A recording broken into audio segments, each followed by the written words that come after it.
నమస్తే, welcome to magazine story. నవ్విపోదురుగాక నాకేటి సిగ్గు, నా ఇచ్చయ్యేగాక నాకేటి వెరపు అన్నట్లుగా తయారయ్యింది చంద్రబాబు అండ్ కో పరిస్థితి. ఎన్నెన్ని డ్రామాలాడారు, ఎన్నెన్ని జబ్బుల పేర్లు చెప్పారు. ప్రభుత్వం చంద్రబాబును వేధిస్తోందన్నారు. ఆయన ఆరోగ్యం అస్సలేం బాలేదన్నారు. ఒళ్లంతా బొబ్బలన్నారు, పుండ్లు పడ్డాయన్నారు. నోరు తిరగని జబ్బుల నుంచి నోటికొచ్చిన జబ్బుల దాకా రకరకాల పేర్లు చెప్పారు. గుండెలు బాదుకున్నారు, కళ్ళు ఒత్తుకున్నారు. 52 రోజుల పాటు 500కు పైగా వ్యాధులను చంద్రబాబుకు అంటగట్టేశారు. భువనేశ్వరి, లోకేష్, బ్రాహ్మణి నుంచి మొదలు పెడితే టీడీపీ నేతల దాకా అందరూ ఒక రేంజ్లో నటించేశారు. కానీ నిజం ఏంటి? కేజీన్నర బరువు పెరిగిన చంద్రబాబు దిట్టంగా తయారై బెయిల్ మీద బయటకొచ్చారు. ప్రజలను మోసం చేయటంలో, అబద్ధాలతో హల్చల్ చేయటంలో తమను మించిన వాళ్లు లేరని మరోసారి చంద్రబాబు బ్యాచ్ నిరూపించుకుంది. దీనిపైనే ఇవాల్టి మ్యాగజైన్ స్టోరీ. గోబెల్స్ కి కూడా తల తిరిగిపోయే రేంజ్ లో అబద్ధాలను నిజాలుగా భ్రమింపచేసే శక్తి సామర్థ్యాలు ఈ ప్రపంచంలో చంద్రబాబు అండ్ కోకి మాత్రమే ఉన్నాయి. దశాబ్దాల పాటు చంద్రబాబు చేసింది ఇదే. జైలుకు వెళ్లిన తర్వాత ఆయన కుటుంబం, ఆయన శిష్య బృందం అదే చేస్తూ వచ్చింది.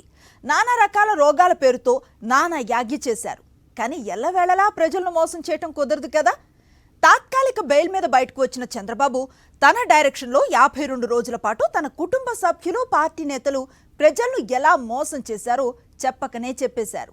ఆరోగ్యంగా, ఉల్లాసంగా జైలు నుంచి బయటకు వచ్చిన బాబును చూసిన తెలుగు ప్రజలు ఆయన జైల్లో నానా ఇబ్బందులు పెడుతున్నారని చెప్తూ ఇన్ని రోజులు మనల్ని ఇంత మోసం చేశారా అని నోళ్లు వెళ్లపెట్టేశారు. ఇదిగో ఇలా చూడండి, 73 ఏళ్ల వృద్ధుణ్ణి కంటి ఆపరేషన్ చేయించుకోవాలి, మానవతా దృక్పథంతో అనుమతి ఇవ్వండి అంటే హైకోర్టు ఇచ్చిన తాత్కాలిక బెయిల్ మీద బయటకొచ్చిన చంద్రబాబుని ఒక్కసారి చూడండి. 52 రోజుల పాటు రిమాండ్ ఖైదీగా ఉన్న చంద్రబాబు జైలు నుంచి బయటకొచ్చిన దృశ్యాలు చూసి తెలుగు ప్రజలంతా ఆశ్చర్యపోయారు. అందుకు కారణం చంద్రబాబు ఆరోగ్యం గురించి గత 52 రోజులుగా ఆయన కుటుంబ సభ్యులు, టీడీపీ నేతలు చేస్తూ వచ్చిన అబద్ధ ప్రచారమే. నిజానికి జైలుకి వెళ్లినప్పుడు కన్నా బెయిల్ మీద విడుదలైనప్పుడే చంద్రబాబు ఎక్కువ ఆరోగ్యంగా ఉన్నారన్న చర్చ ప్రజాక్షేత్రంలో జోరుగా సాగుతోంది. జైలుకెళ్లినప్పుడు చంద్రబాబు బరువు 66 కిలోలు. 52 రోజుల పాటు నీడపట్టున సెంట్రల్ జైల్లో చల్లగా గడిపిన చంద్రబాబు నాయుడు విడుదలయ్యే రోజున 67.5 కిలోల బరువున్నారు. అంటే 1.5 కిలోలు ఎక్కువ బరువు తూగారు. దీని అర్థమేంటి? కొంచెం ఒళ్ళు కూడా చేశారన్నమాట. వేళకింత తినడం వల్ల ప్రశాంతంగా, ఆరోగ్యంగా ఉన్నారు. చంద్రబాబు ఇంత ఆరోగ్యంగా, ఉల్లాసంగా జైలు నుంచి బయటకొచ్చి మనవడిని ముద్దు చేస్తుంటే ఆ దృశ్యాలు చూసిన ప్రజలు గత 52 రోజులుగా ఆయన ఆరోగ్యం గురించి, ఆయన కుటుంబ సభ్యులు, పార్టీ నేతలే చేసిన అసత్య ప్రచారం గుర్తు చేసుకున్నారు. 5 ఏళ్లలో లక్షల కోట్ల రూపాయల ప్రజాధనం చంద్రబాబు దిగమింగాడని సాక్ష్యాధారాలతో సహా బయటపడడంతో ప్రజలు చీత్కరించుకుంటున్నారు. తమ భవిష్యత్తుని వెక్కిరిస్తూ, ఏపీ యువతని శపిస్తూ 5 ఏళ్ల పాటు చంద్రబాబు సాగించిన దోపిడీని తలుచుకుని ఆగ్రహంతో రగిలిపోతున్నారు. అలాంటి సమయంలో ప్రజల్లో చంద్రబాబుని మరింత చులకన చేసేలా ఆయన సొంత కుటుంబ సభ్యులు, పార్టీ నేతలే నానా జబ్బులను చంద్రబాబుకి అంటగట్టారు. రకరకాల వ్యాధుల పేర్లు చెప్పారు. చంద్రబాబుకి లేని వ్యాధులను అంటగడుతూ ఆయన దేహమే రోగాల పుట్ట అనే తరహాలో ఇటు కుటుంబ సభ్యులు, అటు పార్టీ నేతలు చేసిన హంగామా అంతా ఇంత కాదు. ప్రభుత్వం చంద్రబాబుని వేధిస్తోందన్నారు. బెయిల్ మీద బయటకొచ్చిన చంద్రబాబును చూసి కేవలం సానుభూతి పుట్టించడం కోసం కుటుంబ పెద్దనే నలుగురిలో తక్కువ చేస్తూ లేని రోగాలను అంటగట్టారని చర్చించుకుంటున్నారు. అసలు ఆయన నాకైతే తెలుగుదేశం పార్టీ వాళ్ళు చెప్పింది కానీ, లేదా ఆయన కుటుంబ సభ్యులు చెప్పింది కానీ, లేదా ఈనాడు ఆంధ్రజ్యోతిలో రాసిన దాన్ని బట్టి చూస్తే ఆయన చాలా కుషించిపోయాడేమో, అయ్యో పాపం నిజంగానే అంత ఇబ్బంది పడుతున్నాడేమో అనే భావన కలిగింది. ఆయన జైల్లో ఉన్నప్పుడు మనం చూడలేదు కదా. తీరా నిన్న కోర్టులకు కూడా, చివరికి కోర్టులకు కూడా అబద్ధాలు చెప్పి బయటకు వచ్చారు. నా ఉద్దేశం అయితే అసలు ఈ మొత్తం ఈ 52 రోజుల ఎపిసోడ్ మీద పరిశోధన జరగాలి. ఎవరైనా స్టూడెంట్స్, పిహెచ్డి స్టూడెంట్స్ కనుక పరిశోధన చేస్తే అద్భుతమైన థీసిస్ అవుద్ది. వాళ్ళకి బ్రహ్మాండమైన పిహెచ్డి వస్తుంది అనమాట. నిజంగా ఇన్ని రకాల డ్రామాలు ఆడొచ్చా? పత్రికలను కొన్ని, ఈనాడు, ఆంధ్రజ్యోతి ఇట్లాంటి అంత చండాలంగా అబద్ధాలు రాసి ఇంత జనాన్ని మోసం చేయాలని, ఇంతగా ప్రభావితం చేయాలని, చివరికి న్యాయ వ్యవస్థను సైతం ప్రభావితం చేసే విధంగా, చివరికి గౌరవ న్యాయమూర్తి గారు కూడా జాలిపడే పరిస్థితి, మానవత్వం అనే పరిస్థితి ఆయనే వాడారు. చంద్రబాబు అరెస్ట్ అయిన రోజు నుంచి ఆయనతో పాటు టీడీపీ నేతలంతా నిజాలను దాచి కేవలం అబద్ధాలను ప్రచారం చేయడమే లక్ష్యంగా పెట్టుకున్నారు. స్కిల్ స్కామ్ లో అవినీతి జరిగిందా లేదా అనే ప్రశ్నకు సూటిగా సమాధానం చెప్పకుండా చంద్రబాబు ఐటీకి ఆద్యుడని, 40 ఏళ్లుగా రాజకీయాల్లో ఉన్నారని, నిప్పని, ఆయన లేకపోతే రాష్ట్రమే లేదనే తరహాలో ప్రచారాలకు దిగారు.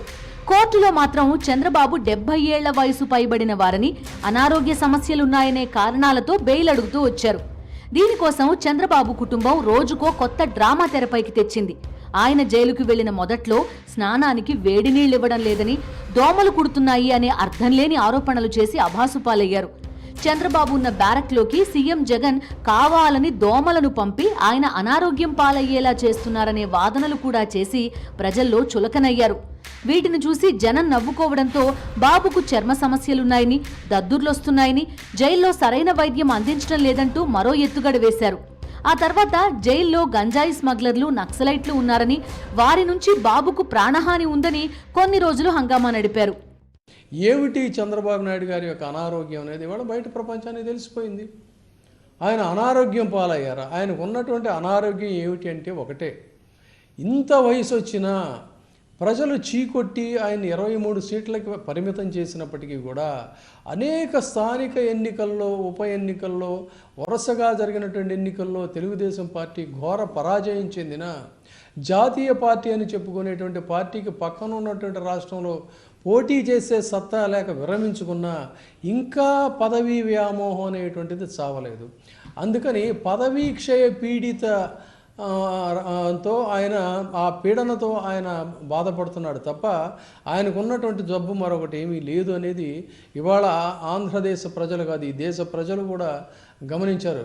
అసలే లక్షల కోట్ల రూపాయల ప్రజాధనం దిగమింగిన చంద్రబాబు మీద తీవ్ర ఆగ్రహంతో ఉన్న ప్రజలు చంద్రబాబు ఆరోగ్యం విషయంలో కుటుంబ సభ్యులు, పార్టీ నేతలే ఇన్ని డ్రామాలాడి తమని మోసం చేసే ప్రయత్నం చేస్తారా అని ఏవగించుకుంటున్నారు.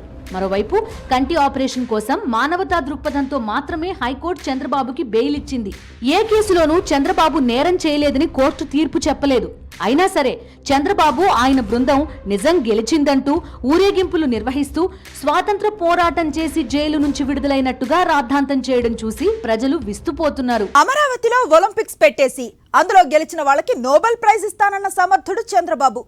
ప్రజలంతా నవ్వుతున్నారన్న స్పృహ కూడా లేకుండా మొబైల్ ఫోన్ని ఇండియాకి నేనే తీసుకొచ్చాను, హైదరాబాద్ నేనే నిర్మించానని, అమరావతిలో ఇంటింటికి ఏసీ సప్లై చేస్తానని పిట్టల దొర స్టేట్మెంట్స్ చాలానే ఇచ్చారు చంద్రబాబు.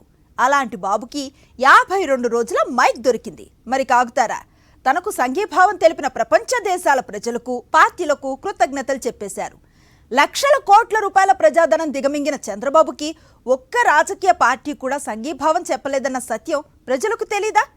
ఇక ఆయనకు సంఘీభావం తెలిపిన ప్రపంచ దేశాల ప్రజలెవరో ఆయనకు మాత్రమే తెలియాలి. అలానే జబ్బుకు చికిత్స చేయించుకొని బెయిలిస్తే నిజం గెలిచిందంటూ చంద్రబాబు అండ్కో చేసిన రాద్ధాంతం చూసి న్యాయ నిపుణులు సైతం ఆశ్చర్యపోతున్నారు. 1 కాదు 2 కాదు, 10ల సంఖ్యలో కుంభకోణాలు చేసి లక్షల కోట్లు స్వాహా చేసిన చంద్రబాబు కేవలం స్కిల్ స్కామ్ లో మాత్రమే అరెస్ట్ అయ్యారు. మిగిలిన కేసుల్లోనూ సిఐడి పక్కా ఆధారాలను సంపాదించింది. చంద్రబాబు అడ్డంగా దొరికిపోయిన విషయం గ్రహించిన రాజకీయ పార్టీలన్నీ ఆయనకు దూరంగా ఉన్నాయి. లోకేష్ నెలల పాటు ఢిల్లీలో మకాం వేసి తీవ్రంగా ప్రయత్నించినా ఒక్క జాతీయ పార్టీ కూడా చంద్రబాబుకి సంఘీభావం తెలపలేదు. అదే సమయంలో చంద్రబాబు అరెస్టుపై ప్రజాక్షేత్రం నుంచి రవ్వంత కూడా సానుభూతి వ్యక్తం కాలేదు. నమ్మి అధికారం అప్పగిస్తే తమ భవిష్యత్తును నాశనం చేశారన్న ఆగ్రహంతో ఉన్నారు ప్రజలు. కానీ చంద్రబాబు బెయిల్ నుంచి బయటకు రాగానే మాట్లాడిన మాటలు చూసి ఈయన మళ్లీ మొదలు పెట్టేశారంటూ రాజకీయ వర్గాలు నిట్టూర్చాయి. తనకు సంఘీభావం తెలిపిన ప్రపంచ దేశాల్లోని ప్రజలకు, వివిధ పార్టీలకు చంద్రబాబు కృతజ్ఞతలు తెలిపారు.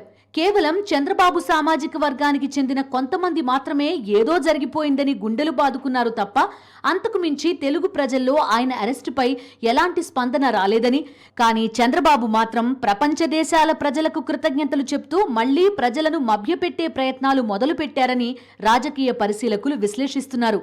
అదే సమయంలో ఒక్క రాజకీయ పార్టీ కూడా కనీసం టీడీపీ వైపు చూడను కూడా చూడలేదు.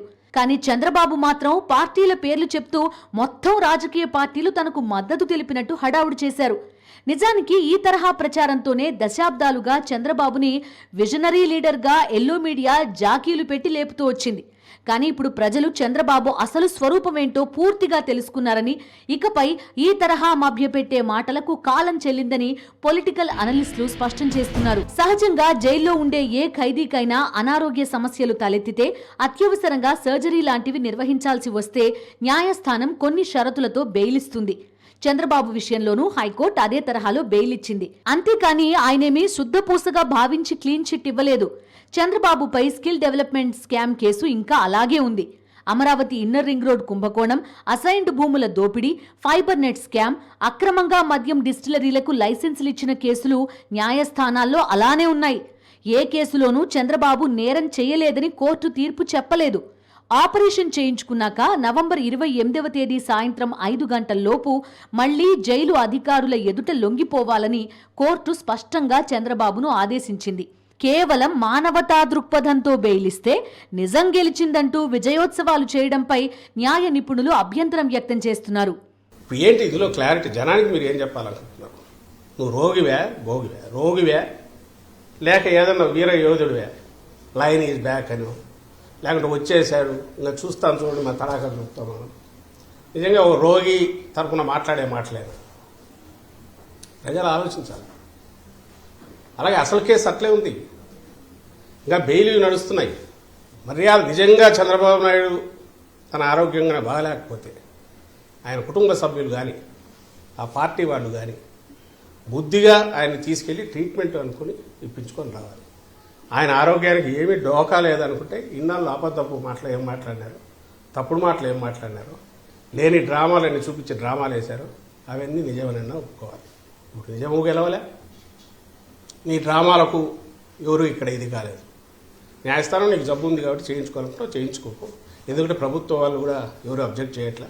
అరెస్ట్ అయిన తొలి నుంచి విచారణకు సహకరించకుండా కేవలం టెక్నికల్ ఇష్యూ మీద కేసు కొట్టేయించడానికి విశ్వ ప్రయత్నాలు చేస్తూ విఫలమైన చంద్రబాబు చివరకు అనారోగ్యం కారణం చెప్పి తాత్కాలిక బెయిల్ పొందారు. ర్యాలీలు నిర్వహించవద్దని హైకోర్టు స్పష్టంగా చెప్పినా రాజమండ్రి నుంచి విజయవాడకు గంటల పాటు ర్యాలీగా వెళ్లారు. దారి పొడవునా హడావుడి చేసేలా టీడీపీ ముందే ప్రణాళిక రూపొందించింది. జాతీయ రహదారి మీదుగా చంద్రబాబు ఏ ప్రాంతానికి ఏ సమయంలో వస్తారో రూట్ మ్యాప్, షెడ్యూల్ కూడా ఆ పార్టీ విడుదల చేసింది. ప్రతి చోటకు కార్యకర్తలు, నాయకులు రావాలంటూ పార్టీ కార్యాలయం నియోజకవర్గ ఇన్ఛార్జీలకు సమాచారం ఇచ్చింది. ఇతర జిల్లాల నుంచి కూడా కార్యకర్తలను తీసుకొచ్చారు.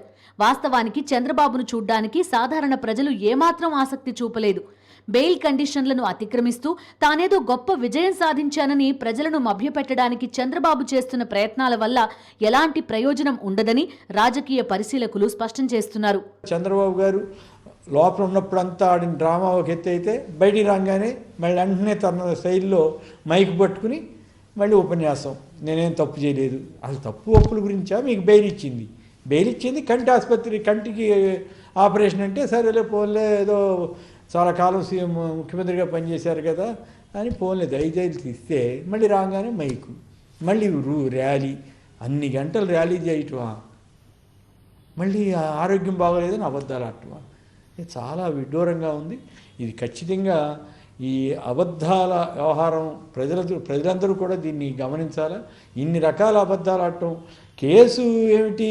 అవినీతి కేసు.